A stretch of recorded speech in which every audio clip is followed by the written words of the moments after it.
a chief diversity officer, and I have seen I think, and he actually came from Uber, and Google.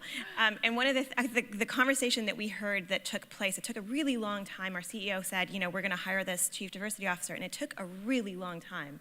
And honestly, I think people in the organization were sort of saying, like, is this really a priority? Is this really going to happen?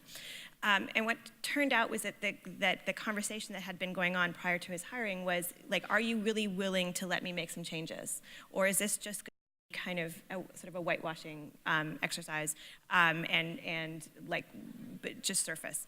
And he is actually making changes, and we're doing kind of surveys and then publicizing the data. And one of the interesting thing is, we're doing things like we're changing the recruiting, what universities recruit at. So it's not, and this is not just about women, it's about all sorts of underrepresented populations, but actually going to, in the US, African-American universities and recruiting specifically there.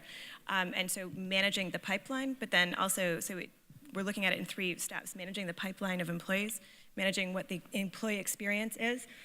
And I think to that point, when we're short of the 1/3 in the technology roles, but given that we're 40% overall and we're all sort of sitting in the same buildings, one would hope that that helps to create a sense of peers, of female peers. I look at my team and it's 50-50 women, in the management team as well. And then we're also looking at diversity in our client base, so in the sellers that sell on the platform. And are we creating avenues to engage the broader public in a equitable way? And that's everything from the technology interface to like how we position ourselves, how we promote different categories of goods, and like, are we favoring? And so there's a lot of thinking. So yeah, the numbers are slow to move, but I think there are definitely companies who are taking a very constructive view, as opposed to let's slap a picture up and like, check that box, we're done.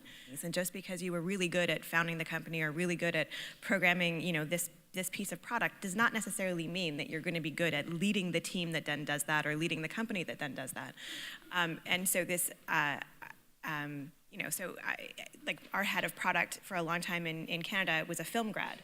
And when I look at the folks who are leading the teams in San Jose and for eBay in terms of the big product pillars, a lot of them don't have classic STEM backgrounds. They are highly intelligent people who know how to ask questions, who know how to lead, who know how to get projects across the finish line, who can work with the STEM, the folks that do have the STEM training, but they're leaders. Their core competency is being, critical thinkers and leaders. And I think we need to make sure that we've got this balance right. And I think that's where, when we start talking about different on-ramps into these companies and into this field, we need to be open to people coming in mid-career, and not just to clean up the mess that someone else has made, but to actually improve, and build on and bring new skill sets in.